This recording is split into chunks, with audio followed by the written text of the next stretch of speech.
함께 나누실 하나님 말씀은 히브리서 9장 1절로 5절까지의 말씀입니다. 그리스도의 모형인 옛 언약의 장막이라는 제목으로 히브리서 말씀 33번째 말씀 함께 나누기를 원합니다.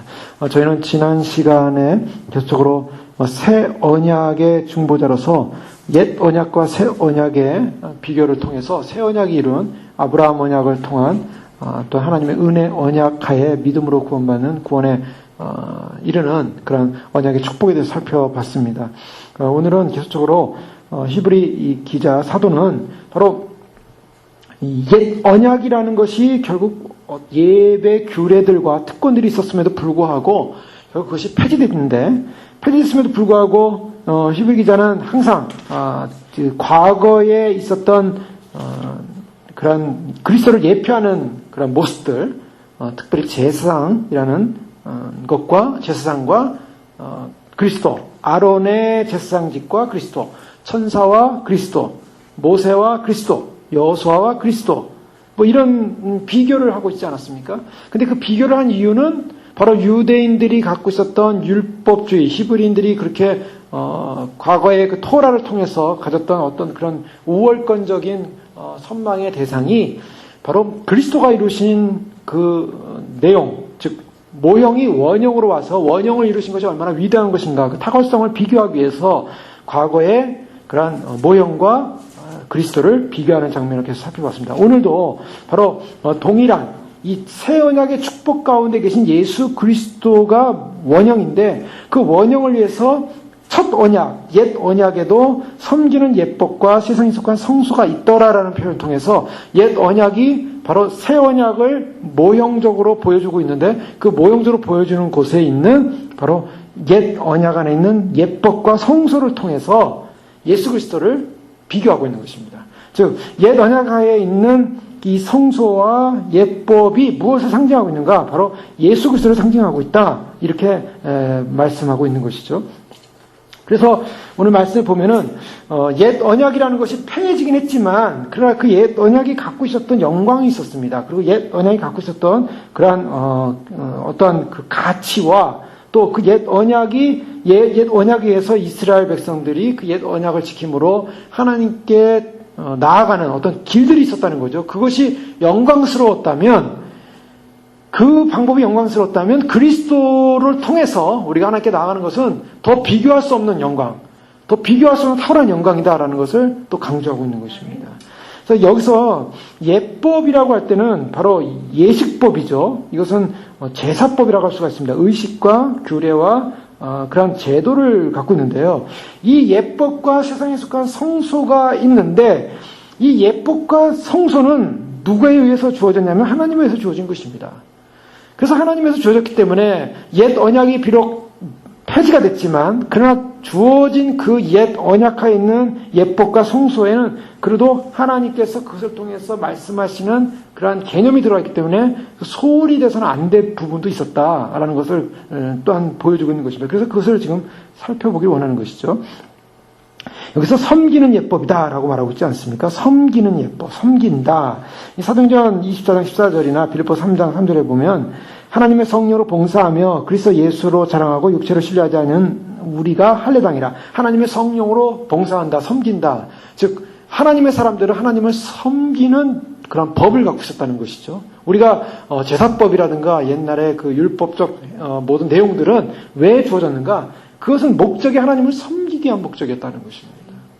저희가 하나님 말씀을 대하고 있습니다. 말씀을 통해서 바로 말씀 속에 있는 진리의 길을 알고 있습니다. 예수 그리스도를 알게 됩니다. 그런데 이 알므로 말미암아 우리가 그 다음에 나타나는 것이 뭡니까? 하나님을 제대로 섬기는 것입니다. 예수님을 제대로 섬기는 것이죠. 히브리서 12장 28절에 보면 그러므로 우리가 흔들리지 않는 나라를 받았은즉 은혜를 받자. 이로 말미암아 경건함과 두려움으로 하나님을 기쁘시게 섬길지니. 자, 흔들리지 않는 나라를 받았다고 말하고 있습니다. 흔들리지 않는 나라라는 것은 이 땅의 나라는 흔들립니다. 이 땅의 나라는 없어집니다. 이 땅의 나라는 무너질 것입니다. 이 땅의 나라는 참으로 주님의 마지막 심판에 의해서 다 바벨론이 무너져서 결국 주님의 나라가 이루기까지 다 산산조각이 날 거예요. 그것이 바로 다니엘서에 나온 뜨인돌의 그러한 예언 아니겠습니까? 근데 진동치 않을 나라, 흔들리지 않는 나라를 우리는 받았다는 것입니다. 바로 하나님 나라, 하늘 나라를 받은 것입니다. 이런 받은 우리는 그로 말미암아 경건함과 두려움으로 하나님을 기쁘시게 섬겨야 된다라는 것입니다. 우리가 받은 영광이 크고 축복이 크기 때문에 그 영광과 축복이 큰 그 내용을 가지고 우리가 해야 될 것은 섬기는 것입니다. 하나님을 섬기는 것입니다. 우리가 천국에 가면은 하나님을 영원히 섬겨야 될 것입니다. 그래서 섬김의 기쁨. 결국 첫 언약이 주어지는 예법과 성소 안에는 무엇이 담겨져 있냐면 하나님을 향한 섬김을 위한 도구들이었다. 섬김을 위한 예법이었다라는 것을 말하고 있습니다. 옛 언약의 모세의 경륜 아래서 이루어졌던 이러한 옛 언약법에서도 하나님을 섬기는 예법이 있었고 바로 그것을 통해 섬겼다라는 것을 보여주고 있습니다. 그런데요, 이 섬김이라는 것이 오늘 말씀을 보니까 세상에 속한 성소가 있더라 그럽니다. 세상에 속한. 자, 세상에 속하다는 것은 무엇입니까? 땅에 속했다는 것입니다. 땅에 속했다는 것은 영원하지 않다는 것을 전제하고 있습니다. 자, 성소가 있는데요. 이 성소라는 것이 영원하지 않고 잠정적인 성소였다. 즉 이것은 다른 말로 하면 2절에 보면 예비한 첫 장막이 있고 장막이라는 말로 표현하고 있습니다. 장막은 아시는 것처럼 텐트입니다. 그냥 봐서는 그냥 아름답지 않은 텐트예요. 겉으로 봐서는 그냥 그 짐승의 가죽, 그 다음에 물고기 가죽을 연결해 가지고 만들었기 때문에 그냥 보기에는 허름해 보일 수도 있습니다. 그리고 또 이것은 언제나 영원하지 않고 움직일 때마다 걷어서 다시 지어야 되고 다시 또 걷어야 되고 하는 이런 이동하는 텐트였어요. 그렇기 때문에 이 이동하는 텐트는 결국 사라질 물건들, 이 땅에 있는 사라질 물건들에 의해서 만들어졌고 또 이동되어지는 거고 영원할 수 없었다라는 것을 상징하고 있습니다. 즉 첫 장막이라는 것이 세상에 속한 장막이라는 것입니다. 그런데 예수 그리스도가 올라가신 예수님께서 이루신 참으로 영원한 대제사장으로서 그의 섬김을 감당하는 것이 하나님 보좌 우편입니다. 바로 그 하나님 보좌 우편은 대제사장에서 감당하시는 바로 그 보좌의 자리는 바로 하늘에 있는 것이고 영원한 것입니다.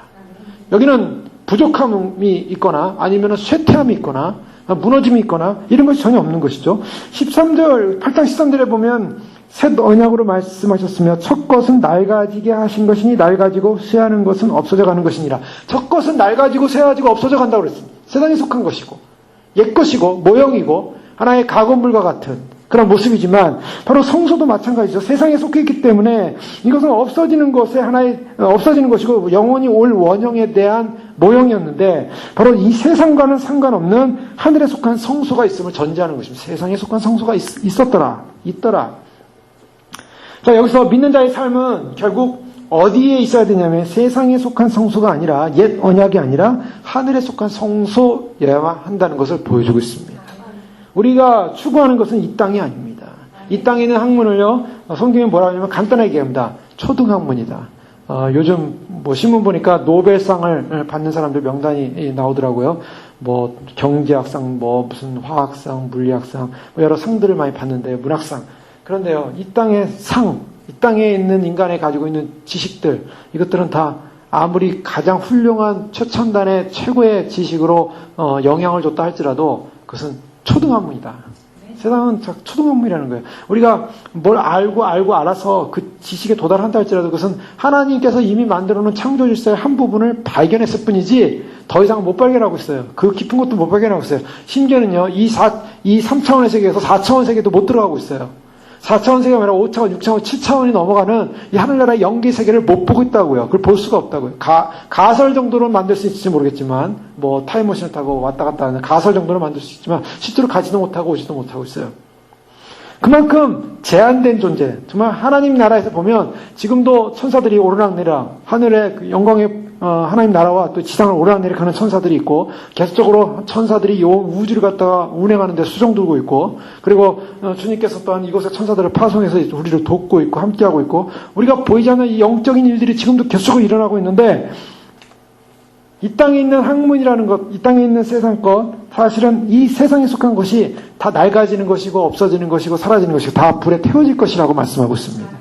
때문에 우리가 추구해야 되는 것은 여기가 아니라는 것이 분명한 것이고 우리가 사모하는 것은 그 나라요, 그 소망입니다.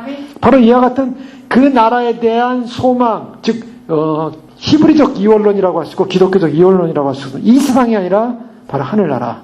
우리는 이 두 세계 속에서 지금은 이 헬라적 사고에 하면 인간은 인간은 원래 오리지널이 영혼이 하늘에 있는데 그 영혼의 하늘이 이 땅에 있는 육체에 영혼이 내려와가지고 할 수 없이 영혼이 박혀 있는 거다. 영혼이 여기 안에 묶여 있는 거다. 그런데 나의 본향이 이 육체가 나의 본향이 바로 저 하늘나라다라는 것을 깨닫고 인지할 때 그제서야 자유함을 얻어서 그 영혼은 자기의 본향으로 갈 수 있다. 이게 헬라적 이원론적인 사고입니다. 굉장히 기독교적이에요. 어떻게 보면요. 인간의 사고가 그 철학이 거기까지 갔어요. 그래서 우리 오리지널이 하늘인데 그 하늘로부터 잠깐 이 육체에 묶여있는 존재가 그걸 깨닫게 되면 자유함을 얻고 다시 하늘로 돌아간다는 거예요. 자, 이것이 이제 인간들이 생각할 수 있는 하나의 어떤 이데아적인, 그래서 플라톤이 말한 이데아적인 하나의 사상이라고 볼 수 있는데 그 이데아적인 사상은 사실 우리가 알고 있는 우리가 성경을 통해서 아는 이 진리를 전제로 한 사상과 비슷합니다. 거기까지는 접근을 했어요. 그런데요, 중요한 것은 거기까지예요. 아무리 연구해도 그것밖에는 해결이 없다라고 철학에서 연구하지만 우리는 당연히 하는 것입니다. 우리의 본향이 하늘나라고 여기가 아니라는 거. 그런데 많은 사람들이요, 이 땅을 살면서 본향이 여기라고 생각하고 사는 사람들이 많아요. 신앙생활하면서 본향이 여기지 않는가, 여기서 영원히 살 것이 아닌가, 여기서 만족해야 되는 것이 아닌가, 여기서 무엇을 이루어야 되는 것이 아닌가, 아닙니다. 여기서 이루는 것이 아닙니다. 우리는 그 나라에서 이룰 것을 바라보면서 지금을 사는 것이지, 그 나라에 대한 소망이 없는 사람은요, 그렇기 때문에 이 땅에서 안주하기 때문에 문제는 다시 오시는 영광의 주님, 가야 영광의 나라에 대한 기대를 하지 않는다는 거예요. 바로 그것이 문제죠. 자, 오늘 이 땅에 속한 것, 세상에 속한 성소가 있다라는 것을 말하면서 이게 다 모형입니다. 앞으로 올 하늘의 성소에 대한 모형, 그리고 또 앞으로 올 장막에 대한 모형, 예수 그리스도에 대한 모형인데요. 이 장막, 첫 장막이 있는데 이 첫 장막은 그 안에 등잔대와 상과 진설병이 있으니 이는 성소라 일컫고, 이 첫 장막이라는 이 말은 첫 장막과 둘째 장막이 있음을 보여주고 있습니다. 이 첫 장막은 뭐냐면 바로 우리가 하나님께서 모세를 통해서 그 성막을 만들게 하시는데, 성막을 만들기 위해서 그 지역에 텐트를 치죠. 텐트를 치는데요. 100규빗, 높이 100규빗, 50규빗. 그래가지고 가로세로를 100규빗, 50규빗을 해서 약 50m 정도, 대략 50m 정도, 또 대략 25m 정도로 보시면 됩니다. 그렇게 해서 텐트를 치는데요. 텐트 높이는 2.5m 정도예요. 그래서 쭉 둘러서 텐트를 치고요. 그 안에 이제 텐트에 이제 문이 있어요. 그 문이 한 20규빗 정도 됩니다. 20규빗 정도 되는 그 문을 열고 한 10m 정도 되는 문을 열고 들어가면 거기 바로 놋재단이 있죠. 놋재단의 번제단에 이제 동물을 죽이는 그러한 일을 하고요. 그 다음에 불을 태우고요. 그 다음에 물두멍이 있어요. 물두멍이 있고 그 물두멍을 통해서 씻는 역할을 하는데, 이것은 다 바깥들입니다. 성막의 바깥들이에요. 성막의 바깥들에 있고 성막 바깥들에 있는 것에서 다시 하나님께서 만든 성소가 있습니다. 성소는 두 군데로 나눠져 있죠. 성소와 지성소로 나눠져 있어요. 근데 성소로 들어가는 거기에는 커튼이 달려져 있고 다 커튼으로 다 둘러져 있죠. 못 보게 돼 있습니다. 자, 바깥들까지는 들어갈 수 있는데 그 안 성소는 못 들어가요. 어떤 사람만 들어가냐면 특별히 부름받은 사람, 레이지파만 들어갈 수 있게 돼 있습니다. 그래서 바깥들까지는 사람들이 들어오는지 모르지만 성소 안으로 들어갈 때는 그 첫 장막을 열고 들어가야 된다는 거죠. 지금 9장 2절에서 이렇게 표현합니다. 예비한 첫 장막이 있고 그 안에 등잔대와 상과 진설병이 있다는 것은 바로 이 바깥들에 있는 번제단과 물두멍은 지금 설명하고 있지 않다는 것입니다. 왜냐하면 진정한 그 예수 그리스도의 원형의 모형은 바로 이 성소와 지성소 안에 있음을 지금 상징적으로 보여주고 있고요. 그래서 첫 장막을 열고 그 안에 들어갔더니 그 안에 있는 첫 번째가 등잔대가 있다라고 말하고 있습니다. 이건 메노라로 알려진 등잔대죠. 출애굽기 25장 31절 이하에 보면, 너는 정금으로 등대를 쳐서 만들되 그 밑판과 줄기와 잔과 꽃받침과 꽃을 한 덩이로 연하게 하고 가지 6을 등대 곁에 나오게 하고 이 3가지는 이 편을 하고 3가지는 저 편을 나오게 하며 이 편 가지에 설국꽃 형상의 잔색과 꽃받침과 꽃이 있게 하고 저편 가지에도 설국꽃 형상의 잔색과 꽃받침과 꽃이 있게 하여 등대에서 나온 6가지를 갖게 할지며 등대 줄기에는 설국꽃 형상의 잔색과 꽃받침과 꽃이 있게 하고 등대에서 나온 6가지를 왜 꽃받침이 되게 하되 2가지 아래 흰 꽃받침이 있어 줄기와 연하게 하며 쭉 해서 그와 같은 이 이 메노라의 이 등대를 설명합니다. 지금 우리가 많이 봤죠. 가운데 기둥이 있고요. 그 가운데 기둥을 양쪽으로 해서 세 개의 가지가 나와서 똑같은 높이로 등잔을 만드는 것을. 그래서 전체를 보면은 총 7개의 촛불이 불이 켜지게 되어 있는데요. 그 불 가운데는 감람유를 넣어가지고요 불이 밝히게 되어 있어요. 그런데요, 자, 이 등잔, 이 등대라고 하는 것은 무엇을 말하냐면 빛을 제공하는 것이죠. 자, 예수님 자신이 우리가 요한복음에도 살펴봤듯이 예수님 자신이 세상에 있는 동안 세상의 빛이다라고 말씀하셨습니다. 요한복음 9장에도 나오고 요한복음 12장에 나오고요. 이 예수님 자신이 빛인데 이 성소 안에 들어가면 성소에는 창문이 없습니다. 창문이 없기 때문에 성소는 그냥 어두컴컴한 곳이에요. 어두컴컴한데 그것은 무엇을 말하냐면 바깥에서 들어오는 조명에 의해서 빛에 의해서 자연빛에 의해서 밝혀지지 않는 곳이라는 것입니다. 거기는 단지 그 등잔, 그 등대에 의해서만이 밝혀지게 돼 있어요. 그것은 뭐냐면 세상의 자연빛을 통해서 그리스도를 발견할 수 없다라는 것입니다. 예수 그리스도가 비추는 빛은 오직 주님이 비추는 그 빛 안에서만이 발견되어지는 뿐이에요. 바로 그런 의미에서 우리가 사람들이 어느 정도 기독교로 접근할 수 있습니다. 기독교 접근할 수 있지만은 그러나 그 기독교 접근해서 그 안에 들어가서 세상의 자연적 철학과 세상의 자연적 지식과 사회과학과 여러 가지 자기의 이 세상과 이념을 가지고 그리스도를 발견할 수가 없어요. 생명 되신 그리스도를 발견하는 것은 바로 그 빛을 봐야 돼요. 주님이 비추는 그 빛을 보고 그리스도의 말씀을 듣고 그 말씀을 깨닫고 인식하고 그래서 그것이 조명이 돼서 자기 안에 깨달음이 올 때 그리스도를 발견하게 되는 것이지 세상의 빛이 아니라는 것입니다. 그런데 세상에는 어둡기 때문에 이 어둠의 빛을 비추고 있는 거예요. 한편으로 그런 개념이 담겨져 있습니다. 그래서 이 세상이 악하고 어둠을 사랑하는데 이 세상이 그리스도의 빛을 필요함에도 불구하고 그 세상에 빛이신 예수 그리스도를 거절하는 상황이죠.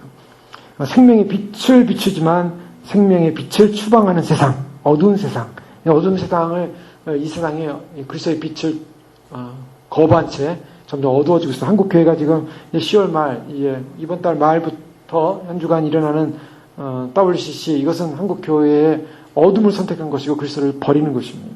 그래서 예수 그리스도의 유일성을 버리고 구원의 유일성을 버리고 종교다원주의와 그다음에 공산주의 사상과 또 사회주의 사상과 종교 혼합주의와 또 그리스도의 복음을 완전히 배제한 채 그리스도만이 구원이요 생명이라는 이 같은 원리를 포기하는 것입니다. 그 단체 자체가. 그렇기 때문에 결국 어둠을 선택하는 건데 잠언 4장 19절에 보면 악인의 길은 어둠 같아서 그가 거쳐 넘어져도 그것이 무엇인지 깨닫지 못하느니라. 어둠 가운데 있는 사람들은요 그것이 어둠인지 모르고 그 일을 하는 거예요. WCC가 어둠인데 그것이 어둠이라고 생각 안 하는 거예요. 다 평화롭게 화평하게 평화를 이루자, 화평을 이루자, 하나 되자, 인본주의 하나 되자 좋은 말 같지만 사실은 그것은 사단의 전략이고 사단은 인간적으로 친해지자, 연합하자, 좋아지자 그것을 사단은 원해요. 그래서 사단은 인본적인 것, 그래서 인간적끼리 친해지는 것. 그럼 어떻게 보면 인간적으로는 좋아 보이죠. 종교 간의 대화가 있고, 종교 간의 통합이 있고, 종교 간의 하나됨이 있고, 종교 간의 같은 예배 의식은 다르지만 같은 자신들이 원하는 신을 향해서 예배하는 어떤 모임을 갖는 얼마나 아름다운 것이 이것은 어둠입니다. 악인의 길에 서 있는 자라고 성경은 말하고 있어요. 악한 길에 서 있기 때문에 결국에는 그것은 밤이요, 어둠이요. 그리스도의 빛을 거절했기 때문에 그리스도의 유일성의 빛을 거절한 것, 그것은 바로 그 대가를 치릅니다. 하나님께서는 바로 하나님 백성이 그리스도의 빛을, 생명의 빛을 하나님을 버릴 때 하나님은 반드시 심판할 수밖에 없는 거예요. 그래서 그것을 위해 기도해야 됩니다. 저 나라가 참으로 참으로 하나님의 심판 앞에 주님이 오시기 전에 참으로 심판을 받아서 정말 깨어나고 그래서 주님을 맞았으면 감사하겠지만 그러나 그런 기회가 없다면은 그들은 주님을 맞이하지도 못할 뿐만 아니라 영원한 또 형벌과 심판으로 들어갈 수밖에 없는 그러한 한국 교회는 한국이라는 나라와 함께 그 운명을 지금 지게 돼 있어요. 등대는 어두운 기간 동안에 의해 태양을 다시 한번 떠올리게 하면서 백성들에게 진정한 빛을 비춰주는 그리스도 안의 빛을 비춰주는 생명의 빛의 역할을 하는 것으로 보여주고 있고요. 그 다음에 근데 그 상이 있습니다. 이 상은 뭐냐면 이 상은 나무로 만드는데 순금으로 이제 입힌 건데 이 상에다가 진설병을 놓습니다. 상과 진설병이 있는데 자, 이 상이라고 하는 것은 우리가 성경에서 보면은 어떤 개념을 담고 있냐면 어떤 친밀감의 교제의 장소라고 볼 수가 있습니다. 그래서 우리가 사무엘상 9장에 보면 다윗이 왕이 된 다음에 사울 집안에 혹시 남아있는 사람이 없는가 이렇게 찾죠. 그래서 찾은 사람 중에 사울의 아들인 이 절뚝발이가 된 무비보셋을 찾지 않습니까? 무비보셋을 찾아가지고 결국 그 사람을 어떻게 하냐면 사무엘하 9장 10절에 이렇게 말합니다. 너와 내 아들들과 내 종들은 저를 위하여 밭을 갈고 거두어 내 주인의 아들을 공개하라. 그러나 내 주인의 아들 무비보셋은 항상 내 상에서 먹으리라. 이것은 뭘 말하냐면 다윗이 먹는 왕가의 상에 바로 사울의 손자죠. 요나단의 아들 그 무비보셋을 결국 데려다가 같이 앉혀서 왕가의 자녀처럼 대우를 해주겠다. 그것은 친밀감을 말하고 있습니다. 자, 예수님께서 이 성소 안에 상을 베푸시고 하나님 상을 베푸셨다라는 것은 어떤 상징을 주냐면 바로 예수 그리스도로 말미암아 우리가 주님과의 친밀한 교제 가운데 들어갈 수 있는 하나님 나라의 그 상여 안에 들어갈 수 있는 그런 존재가 됐다는 것이죠. 바로 그런 의미에서 예수님은 우리에게 하나님께로 인도하는 중보자로서의 대제사 사명을 감당하고 있고 우리 예수 그리스도를 통해서 하나님 나라의 상에서 함께 먹고 마실 수 있는 그런 놀라운 축복이 주어진다라는 것을 상징적으로 보여주고 있습니다. 근데 그 상 위에는 뭐가 있냐면 진설병을 놓게 되는데 이 진설병이라고 하는 것은 다른 것이 아니라 이 그 떡이죠. 떡인데요. 이 떡은 이 안식일 날 제사장이 들어가서 떡을 갖다가 새로 구운 떡을 갖다 놓습니다. 그리고 일주일 동안 놔둔 그 떡을 가져가요. 그 떡은 이제 제사장만 먹게 되는데 그 떡을 놓음으로 말미암아 그 떡이 주는 의미는 뭔가 바로 예수님이 바로 우리에게 생명의 떡으로서 함께하고 있다라는 그런 상징적 의미도 담고 있고요. 또 이 떡이라는 것은 12개를 놓습니다. 그래서 12개를 넣어서 이스라엘 12백성이 그 상에서 함께 그리스도와 함께 하나님과 함께 하나님의 임재 안에서 교제를 나누고 함께한다. 어떤 그런 개념을 담고 있습니다. 그래서 바로 이 성소 안에 들어갔을 때 예수님이 생명의 빛으로서 빛을 비추고 또한 하나님의 상에서 함께 떡을 그 백성들이 모여서 함께 교제를 나누고 생명을 나누는 그런 생명과 같은 일이 일어난다라고 말하고 있습니다.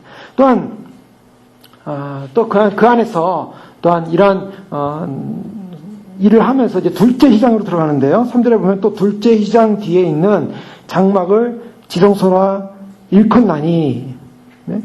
그 지성소라 일컫나는 이거 둘째 이제 첫째 휘장은 성소로 들어가고 이제 그 다음 휘장인데 그때 둘째 휘장이 지성소 안으로 들어가는 휘장인데요. 그것을 여니 지성소인데 4절 보니까 금향로와 사면을 금으로 싼 언약궤가 있고 그 안에 만나를 담은 금항아리와 아론의 쌍난 지팡이와 언약의 돌판들이 있다라고 말하고 있습니다. 자, 이제 지성소 안으로 들어갑니다. 휘장이 두 번째 휘장인데요. 이 지성소 안으로 들어가니까 거기에 무엇이 있냐면 우리가 알고 있는 그 언약궤가 있는 것입니다. 언약궤가 있는데 그 언약궤 안에는 우리가 잘 알고 있는 만나를 담은 금항아리, 아론의 쌍난 지팡이, 그 다음에 언약의 두 돌판이 있습니다.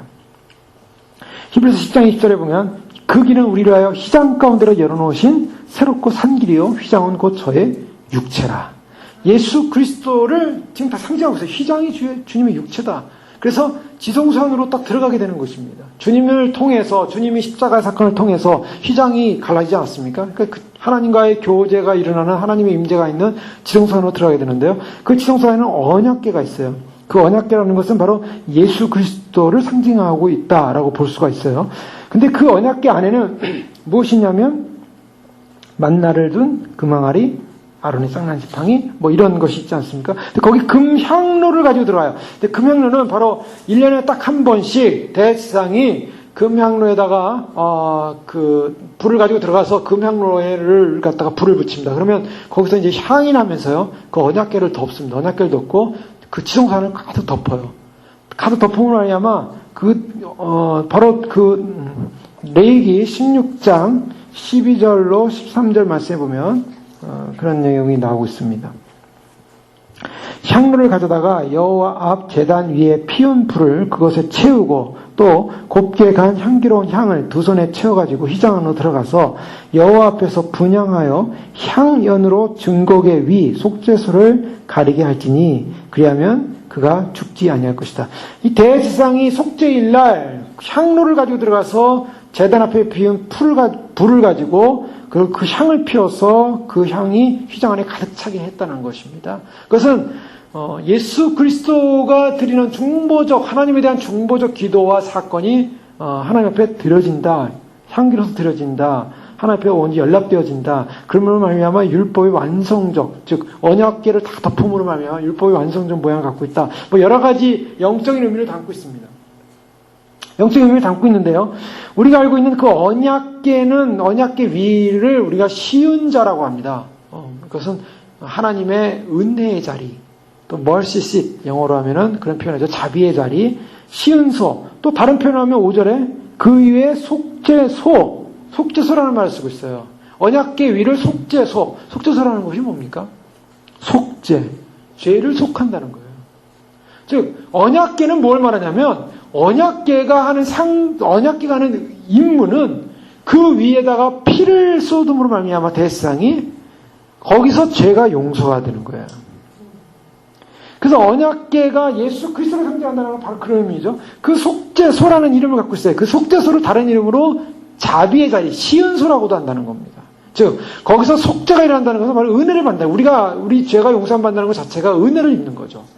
예수 그리스도를 통해서 십자가에서 내 죄가 용서함 받는다. 그 피가 쏟아진다. 그 피가 쏟아지면 속죄가 일어나고 그것은 우리에게 은혜가 주어지는 거죠. 그래서 예수 그리스도를 통해서 속죄가 일어나고 시은의 자리, 시은소가 되고 멀시시, 바로 자비의 자리가 되는 바로 그 자리. 바로 그 속죄소를 덮는 또 영광의 그룹이 그 앞에 있게 됩니다. 그래서 이런 어떤 언약궤가 주는 영광의 모습은 바로 우리를 죄를 씻으시고 용서하시고 그리고 우리 가운데 그런 은혜를 있게 하는 것인데요. 근데 그 내용을 보면은 만나를 담은 금 항아리가 나옵니다. 자, 이 언약궤 안에 왜 만나를 담은 금 항아리를 주님께서 허락하셨을까? 이제 그거는 좀 지금 생각해 보기를 원합니다. 출애굽기 16장 1절에서 4절까지의 말씀을 일단 보시면요.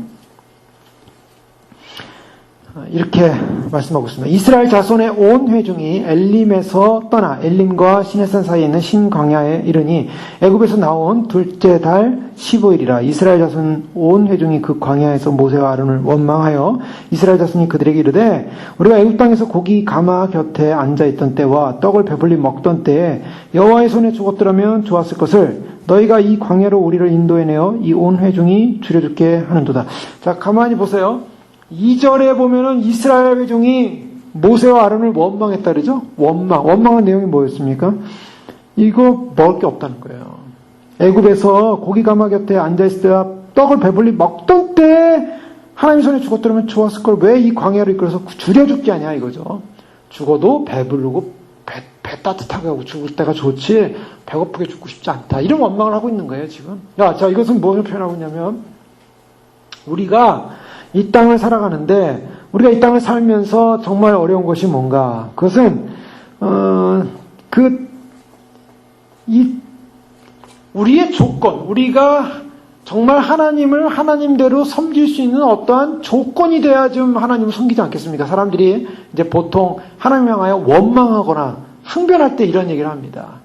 이게 인간이에요. 이게 지금 이스라엘 백성 하는 거예요. 이스라엘 백성들이 지금 광야를 나왔는데 광야에서 뭘 말하냐면 우리가 이 광야에 나와서 제대로 하나님을 따르고 하나님을 섬기려면 배라도 좀 배불러야 되지 않겠느냐.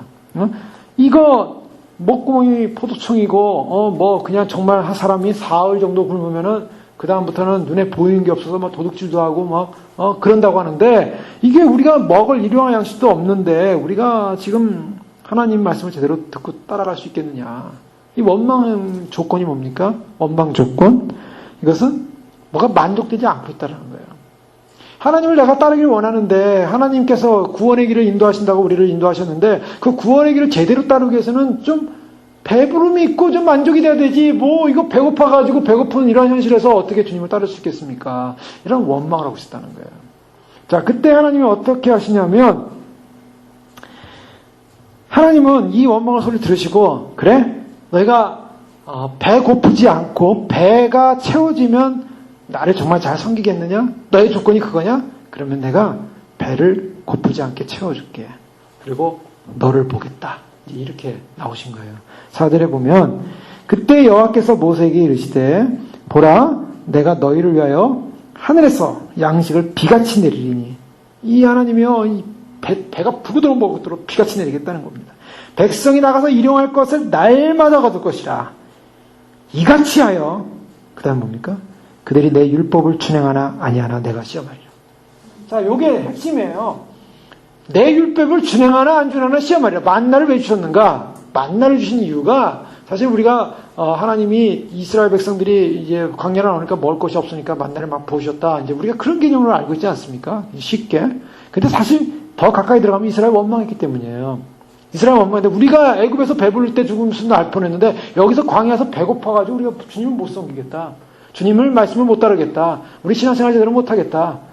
그냥 다시 애굽으로 가는 게 낫지. 내가 배부르는 게 낫지. 이거 이렇게 신앙생활 해가지고 우리가 하나님 섬기겠냐. 하나님이 그러면 내가 너한테 축복해 주겠다. 세상 말로. 네가 원하는 거 주겠다. 먹을 거 주겠다. 네가 정말 배부르도록 해주겠다. 그런데 그때 나를 정말 섬길 수 있는지 내가 보겠다. 이렇게 해서 만나를 주신 거예요. 그렇게 만나를 내주셨는데 어떻게 했습니까? 이스라엘이? 하나님을 제대로 섬겼나? 신명기 8장 2절에 3절 말씀 보시면요. 신명기 8장 2절에 3절에 보면 이렇게 말씀하십니다. 내 하나님 여호와께서 이 40년 동안 내게 광야길을 걷게 하신 것을 기억하라. 이는 너를 낮추시며 너를 시험하사. 자, 이제 처음에 원망했기 때문에 시험하시기 위해서 만나주시겠다고 하셨죠? 근데 바로 하나님께서 이렇게 말씀하시는 거예요. 모세를 통해서. 이는 너를 낮추시며 너를 시험하사 내 마음이 어떠한지 그 명령을 지키는지 지키지 아니하는지 알려 하심이라. 자, 광야생활을 왜 했다 그랬습니까? 테스트 하셨다는 거예요. 광야생활 동안 정말 하나님 잘 섬길 수 있는지. 또 3절 보니까 너를 낮추시며 너를 줄이게 하시며 너도 알지 못하며 내 조상들도 알지 못하던 만나를 내게 먹이신 것은 사람이 떡으로만 사는 것이 아니요 여호와 입에서 나오는 모든 말씀을 사는 줄 내게 알게 하셨습니다. 자, 이 만나를 먹게 하신 이유가 뭐냐? 너를 줄이게 하시며 너를 알지 못하며 내 조상들도 먹지 못했던 만나를 먹게 하신 것, 사실은 그것을 너를 낮추고 너를 시험하겠다라는 주님의 첫 번째 조건이 있었어요. 만나를 주신 조건 뭐냐면 너를 시험하겠다. 그러면서 4절에 보면 이 40년 동안에 내 의복이 헤어지지 아니하였고 내 발이 부르트지 아니하였느니라. 너는 사람이 그 아들의 징계같이 내 하나님 여호와께서 너를 징계하신 줄 마음을 생각하고 내 하나님 여호와의 명령을 지켜 그의 길을 따라가며 그를 경외할지니라 라고 했어요. 그런데 이스라엘 백성들은 어떻게 했습니까?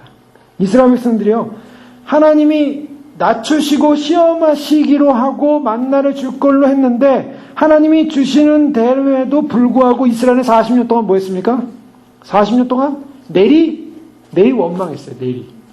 내리 원망하고 내리 우상 숭배하고 내리 바알에 섬기고 그래가지고 어떻게 됩니까? 이스라엘 백성들이 결국 그들이 외적 조건을 구했는데 외적 조건을 줬음에도 불구하고 거룩함을 버리고 타락하더라는 거예요. 떡을 줘도 하나님의 백성들이 하나님의 백성대로 사는 것이 아니라 죄를 짓더라는 겁니다. 하나님을 제대로 안 섬기더라는 것입니다. 자, 이것은 무엇을 말하냐면 인간의 죄성을 말하고 있는 거예요. 인간의 죄성. 만나를 줘서 확인한 인간의 상태는 뭐냐? 먹을 것을 주고 지켰는데 하나님의 말씀을 들었는가? 그들은 40년 동안 결국 다 방황하다가 광야에서 죽었습니다. 자, 이것이 만나요. 이 만나를 주신 이유가, 물론 우리가 만나를 생각할 때 예수님은 생명이 떡이시다. 그래서 이미 진설병에 관한 것도 살펴봤지만, 그러나 그 언약궤 안에 예수님이 만나를 통해서 우리에게 날마다 만나를 주신 것, 바로 생명의 떡이다. 요한복음 6장에 바로 만나와 생명의 떡이 연결되고 있죠. 바로 그런 개념으로도 볼 수가 있습니다. 그러나 또 한편으로는 만나를 주신 이유를 본다면 인간의 죄성을 보라는 거예요. 바로 이 만나를 통해서 너희가 인간들이 아무리 하나님께서 채워주고 외적 조건을 준다 할지라도 인간의 본성은 하나님 앞에 죄를 짓는 본성이다. 자, 또 그와 같은 해석을 할 수 있는 부분이 바로 아론의 쌍난 지팡이라고 생각할 수가 있어요.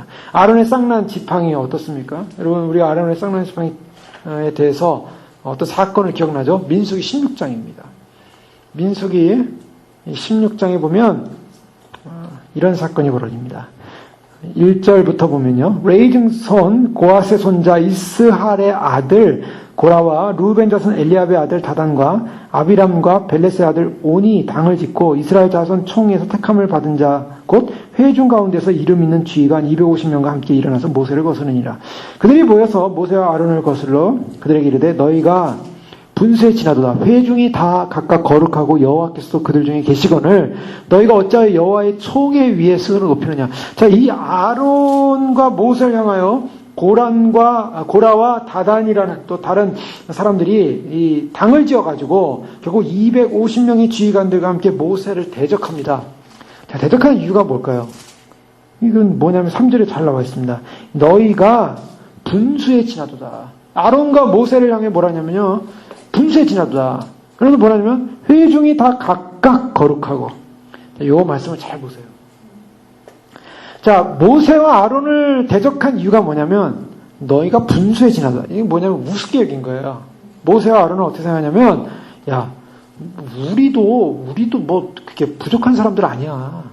우리도 괜찮은 사람들이야. 우리도 거룩한 사람이야. 회중이 다 거룩해. 그 다음에 나타난 게 뭐냐니까? 2절에, 그 다음에 여호와께서도 그들 중에 계시거늘. 우리 중에 있다는 거야. 자, 회중을 봐라. 회중들도 거룩하고 하나님이 회중들과 함께하고 있다. 근데 너희를 보니까 너희는 분수에 너무 진하다. 너희가 어찌하여 여호와의 총에 의해서 스스로 높이느냐? 이렇게 나온 겁니다. 자, 이건요. 사실은 인간적으로 보면 그럴 수 있어요. 인간적으로 보면. 자, 왜 인간적으로 보냐? 뭐 모세나 아론이라고 해서 뭐 그들보다 뭐 힘이 더 세겠습니까? 밥을 더 많이 먹겠습니까? 뭐 아니면 모세는 사실 뭐 그들에 비하면은 좀 나은 그런 족벌관인지 모르겠어요. 그래도 40년 동안은 바로 궁정에 살았으니까. 그러나 인간적으로 볼 때 모세나 아론이나 거기 있는 사람들 다 똑같다 이거예요. 자, 이거 뭡니까? 범신론주의예요. 뭐냐면 이것은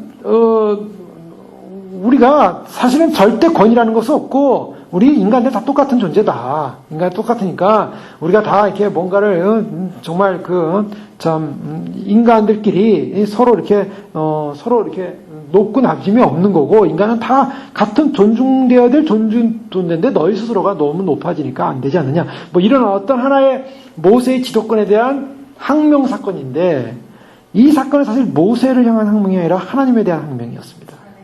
왜 하나님을 향한 항명이냐면 이제 이걸 잘 알아야 되는 거예요.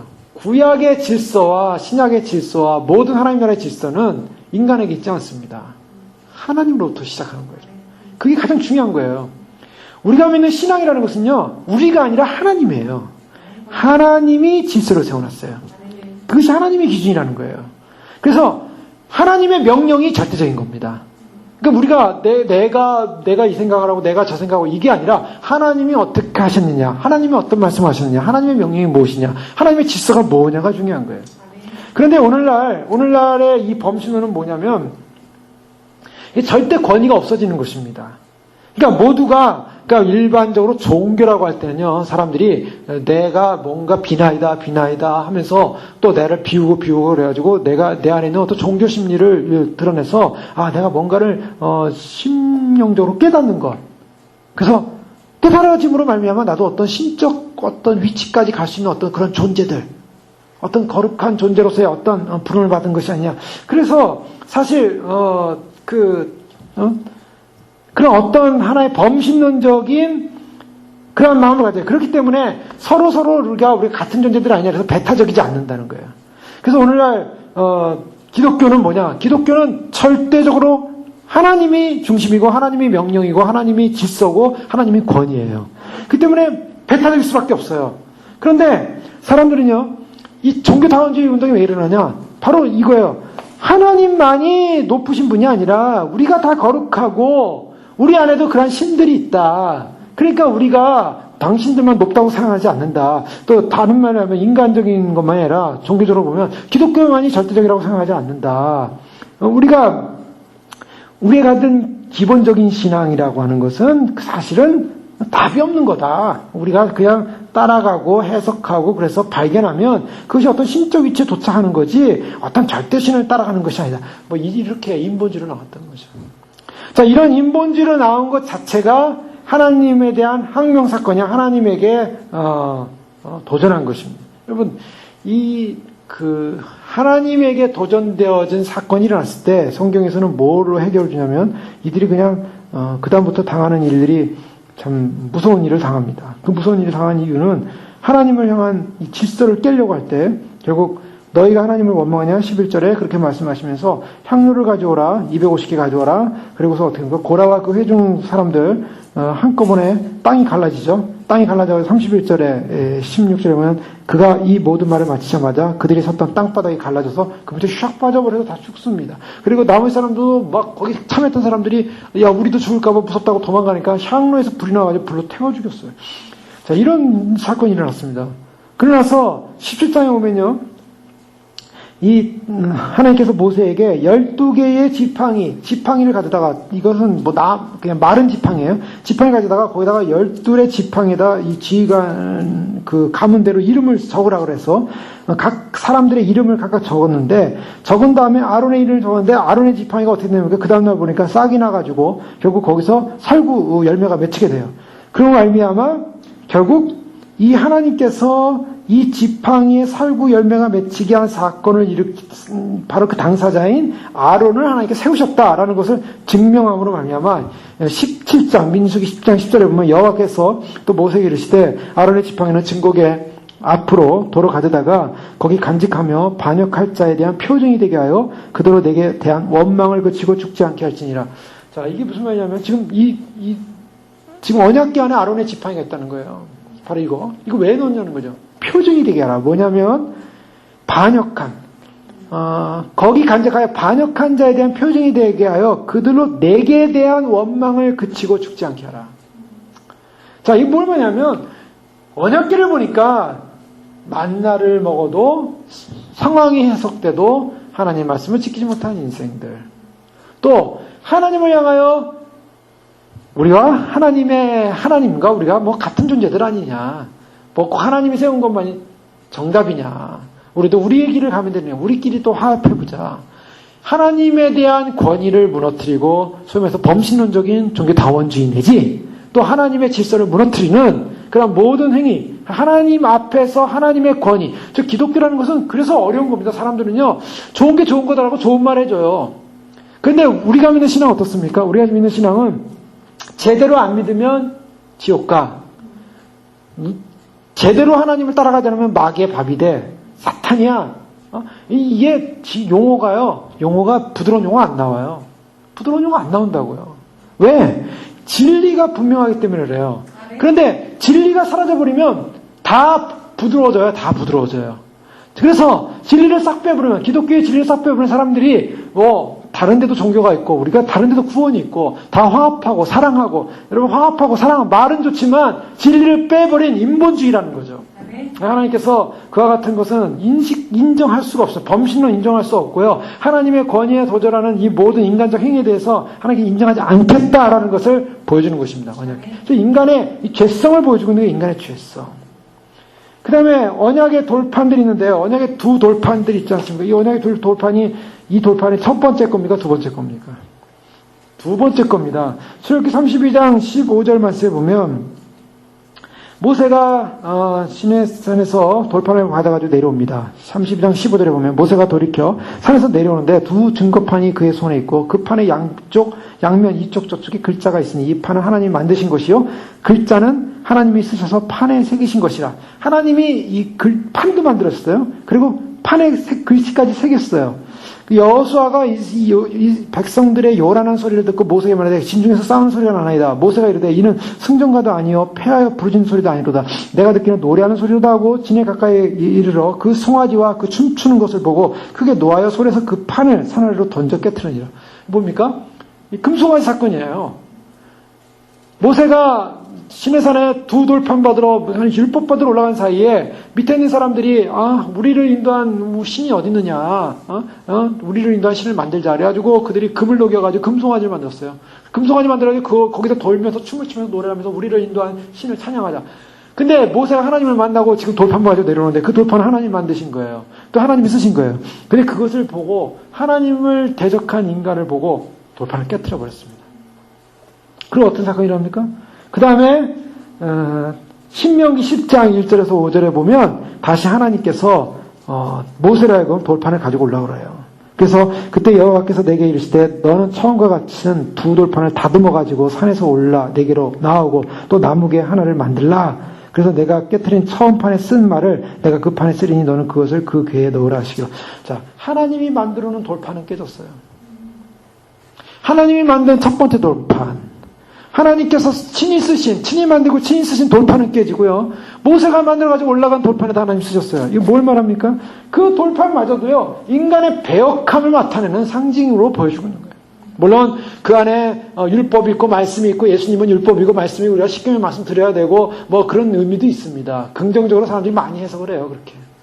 그러나 그 돌판은 뭘 말하냐면 첫 번째 하나님의 돌판은 인간의 죄로 말미암아 깨져버렸고 두 번째 돌판이 그 안에 담겨져 있다는 거예요. 너희가 하는 것은 오리지널 하나님이 만든 돌판이 아니라 바로 너희 죄 때문에 깨지고 하나님으로부터 받은 그 생명의 율법의 계명을 너희가 놓쳐버리고 너희가 다듬은 돌로 와서 하나님이 쓴 것을 가지고 있다. 자, 이것은 무엇을 말합니까? 바로 이 언약궤는 한면으로 보면 정말 시은소예요. 그러나 이 시은서는 속죄소라는 거예요. 언약궤 안에 인간의 하나님에 대한 불순종, 우상숭배, 하나님에 대한 원망, 그리고 하나님을 낮추는 행위, 하나님의 권위에 도전하는 행위, 인간의 이러한 하나님을 향한 엄청난 이 배역행위가 담겨져 있는 내용이 담겨져 있는 거예요. 언약궤 안에는. 그래서 그런 인간의 모습을 바라보면서 그 위에 피가 쏟아지는 거예요. 예수 그리스도의 피가. 예수 그리스도의 피가 쏟아짐을 하여마 인간의 잿덩어리를 바로 그런 하나님에 대한 하나님과의 관계가 깨어진 그런 인간과 하나님과의 관계를 예수님께서 다시 회복시키는 은혜의 자리를 만드는 곳이다. 인간의 죄를 씻으시는 주님, 인간의 우상, 인간의 참으로 타락함, 인간의 그런 완악함. 그래서 우리가 바라봐야 될 것은 신앙이라는 것이 뭐냐면 사실 신앙이라는 것이 우리가 사람들이에요. 우리가 예수님 믿으면은 뭔가 그 다음에 보상이 와야 돼. 많은 사람들이 그런 생각을 해요. 내가 예수님 열심히 믿어주고 열심히 봉사해주고 열심히 뭐하면 뭔가 보상이 와야 되는가. 근데 보상이 만약 안 오면 어떤 생각을 하냐면 내가 원하는 보상이 안 왔다면 하나님이 날 위해 해준 게 뭐냐. 이게 인간의 보통 보편적인 질문이에요. 그리고 많은 사람들이 오늘날 교회 다니면서도요. 내가 열심히 하면 보상을 받을 거라는 생각을 해요. 그 보상이 뭐냐면 내가 열심히 봉사해주고 여기 가서 뭐하고 뭐하면 천국 가겠지. 그런 보상 심리가 있어요. 그런데요. 그런 사람들에게 예수 그리스도가 당신에게 어떤 의미를 주고 있는가? 예수님이 다시 오시면은 예수님 아직 준비가 돼 있는가? 정말 주님이 오신다면 주님을 기뻐할 수 있는 게 그런 얘기하면 막 당황하는 거예요. 그러니까 나는 내가 열심히 이 땅에서 해서 보상으로 천국만 가지면 되는 거지.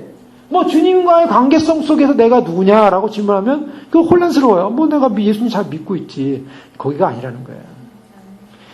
신앙적 어떤 감격과 어떤 무엇인가 내가 어떤 주님 앞에서 예수님을 믿어줌으로 말미암아 어떤 나타난 어떤 눈에 보이는 가시적인 보상이 아니라 주님이 진짜 원하는 것은 인간에게 진짜 원하는 것은 뭐냐면 바로 인간의 그 타락한 언약궤 안에 있는 인간의 그런 보편적 가지고 있는 죄성의 모습을 보면서 예수 그리스도가 그의 피를 흘려서 우리와 하나님과의 관계를 회복하셨기 때문에 인간이 해야 될 일이 있다면 죄를 멀리하고 하나님을 사모하고 거룩함에 이르는 그 하나님을 경배하는 하나님을 섬기는 자리에 이르는 정말 하나님을 섬기기에 합당한 거룩함의 상황으로 거룩함의 자리로 나아가라는 것입니다.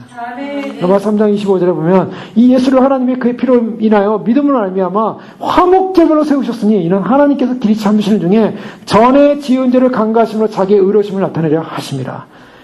그의 피로 믿음으로 말미암아 우리의 화목제물이 되셨어서 예수 그리스도로 말미암아 우리가 하나님과 화목이 됐다는 거예요. 우리의 죄를 용서하셨다는 거예요. 갈라디아 3장 1절에 어리석다 갈라디아 사람들아 예수 그리스도께서 십자가에 못 박히신 것이 너희 눈앞에 밝히고 보이는 누가 너희를 깨닫냐. 십자가에 못 박혀서 우리의 죄를 용서하셨다는 것입니다. 여러분 이게 중요한 거죠. 우리가 진정으로 중요한 것은 우리가 정말 두려워야 될 것이 뭐냐면 그것은 이스라엘이 범했던 것 하나님을 범죄한 것입니다. 하나님을 하나님으로 여기지 못했던 것입니다. 하나님을 하나님으로 섬기지 못했고 하나님의 질서 앞에 무릎 꿇지 못했고 하나님의 명령 앞에 순종하지 못했고 하나님을 향하여 행여나 우리의 상황 때문에 원망하거나 하나님을 향하여 우리의 모든 상황 때문에 원망뿐만 아니라 하나님이 세우신 모든 삶의 질서, 말씀의 권위, 말씀의 질서 앞에 우리가 순종하지 못했다거나 아니면은 또한 하나님께서 우리로 하여금 정말 이 주신 생명의 말씀을 우리가 순종하지 못하고 헛된 우상을 섬김으로 말미암아 헛된 세상의 우상, 세상의 것, 하나님보다 더 소중히 여기는 것, 그 때문에 그 거룩함을 이루지 못했던 우리를 향해서 주님께서 거룩함을 회복하도록 우리를 불러주셨고, 그래서 우리가 가장 두려워할 것이 있다면 우리가 진정으로 그 거룩함을 이루신 거룩함심을 위해서 우리에게 피를 흘리신 예수 그리스도를 바라보면서 내가 그 거룩함의 자리로 나아가고 있느냐, 바로 언약궤는 그것을 보여주고 있는 것입니다. 우리가 회복되어야 될 것이 있다면요, 얼마나 영광스러운 것인가, 얼마나 위대한 것인가. 이것은 옛날에 그러한 율법을 가지고는 이룰 수 없는 것이었습니다. 예수 그리스도가 친히 자신을 십자가에 못 박혀 돌아가게 하심으로 말미암아 온전한 어린 양의 피로서 그 속죄소에 피를 뿌리시고 우리를 용서하셨기 때문에 가능한 사건입니다. 이 때문에 우리가 끝까지 우리가 예수님을 믿는다는 것, 이것은요 정말 세상 사람들이 우리 향해 공격하는 것, 또 세상의 여러 가지 환경들, 조건들, 그런 게 두려운 것이 아닙니다. 우리는 어떤 것도 두려운 것이 아니에요. 이때 주님 오실 때 주님 오심을 마지막으로 준비하면서 우리가 어떤 환경, 조건, 상황들이 두려운 것이 아니라 우리가 하나님 앞에 정말 거룩한 존재로서 죄 없는 존재로 나아가고 있냐가 중요한 것입니다. 환경적, 상황적, 조건, 이것이 중요한 게 아니에요. 정말 주님이 오실 때 우리에게 정말 주님이 부르시는 것은 내가 정말 주님 앞에서 거룩한 삶을 살고 거룩함으로 나아가고 있는가.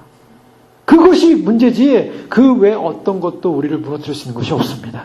그 어떤 것도 주님과 우리의 관계 속에서 그 관계를 끊을 수 있는 것이 없어요. 오직 거룩함의 문제.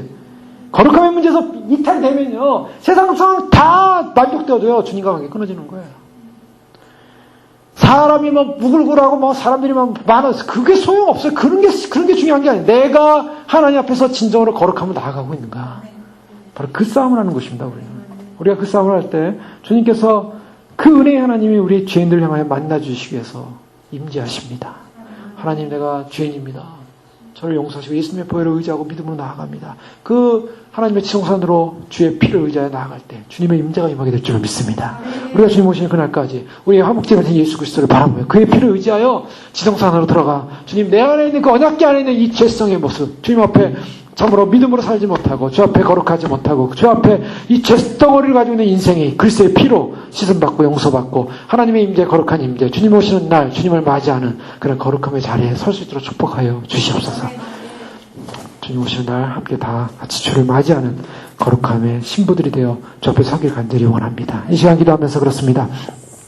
우리가 참으로 정말 이 구약의 예법을 통해서 우리에게 보여주는 것은 그 언약궤 안에 있는 참으로 우리 안에 인간 안에 있는 죄성의 문제들, 죄의 문제들, 참으로 그 죄로 말미암아 주님과의 관계가 회복될 수 없었던 문제들. 그러나 주님께서 그 십자가의 그 피로 말미암아 우리를 용서하시고 참으로 거룩함을 이루는 시은소의 자리, 은혜를 입는 자리로 우리를 초대해 주셔서 주님 오시는 날 바로 주님을 거룩함으로 맞이할 수 있는 그런 길을 열어주셔서 감사합니다. 새롭고 산 길이요 휘장을 열어 주님 하나님 나라로 들어갈 수 있는 영원한 길입니다. 세상의 어떤 조건도 어떠한 것도 참으로 주님께로 인도할 수 없음을 알고 있습니다. 오직 예수 그리스도의 피, 거룩한 정결함으로 주 앞에 설 수 있는 거룩한 의의 백성, 새 백성, 거듭난 백성 되어 있도록 축복하여 주시옵소서. 그런 거룩한 의의 백성들이 모여 주님을 예배하며 준비하며 참으로 주님, 그래서 주님을 맞이할 수 있는 참으로 귀한 교회로 축복하여 주시옵소서. 주여 기도하겠습니다. 주님께서 아버지 하나님 참으로 주님 우리를 참으로 그 언약궤를 아버지 하나님 참으로 언약궤 안에 있는 인간의 죄성과 허물들을 보게 하시고 아버지 하나님 참으로 주님 앞에 참으로 주 앞에 다시 한번 우리 자신이 회개하며 나아갈 수 있게 하시니 감사합니다. 주님, 우리가 참으로 주님 앞에서 부족한 죄인이었습니다. 참으로 주님 우리는 부족한 참으로 죄인이었습니다. 주여 용서해 주시고 긍휼해 주시고 아버지 하나님 진령으로 임하여 주셔서 예수 보여 생명 보여 진리 보여 주님을 바라보면서 아버지 하나님 나아갈 수 있도록 도와주시옵소서. 아버지 하나님 우리가 참으로 주님 이스라엘 백성들이 만나를 먹으면서도 주 앞에 불순종했습니다. 아버지 하나님 주님 앞에서 진정으로 만나를 보면 주님을 섬길 수 있는 데가 보겠다는데 인간들은 아버지 하나님 자신의